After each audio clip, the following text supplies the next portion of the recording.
শফিক সাহেব, আজকের ফাইলটা দেখি। কেন স্যার, আজকে ফাইল দেখতে চাচ্ছেন কেন? আগে তো কখনো ফাইল দেখতে চাননি, আজ হঠাৎ? আমার উপর কি আপনার বিশ্বাস উঠে গেছে? আরে কি বলছেন শফিক সাহেব, আপনার মতো সৎ মানুষ আসে বলেই আমরা আজ সঠিকভাবে ব্যবসা করতে পারছি।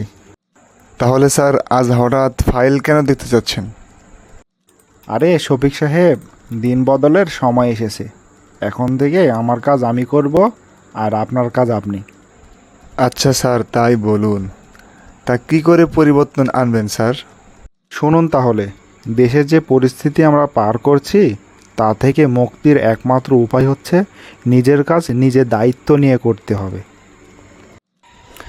জি স্যার, আপনি ঠিক বলেছেন। আমার দেশ আমাকেই গড়তে হবে।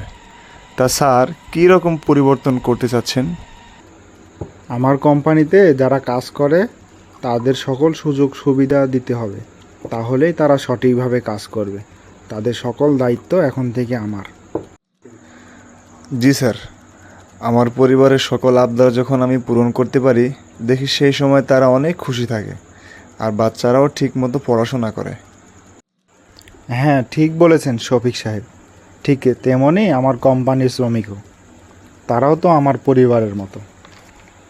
তাদের ভালো মন্দ দেখার দায়িত্ব আমার। এই দেশ আমাদের, আমরা এই দেশ ভালোবাসা দিয়ে গড়ব। তাই আসুন, নিজে সৎ থাকি, নিজের কাজ নিজে করি, সমাজ সংস্কারে সহায়ক হই।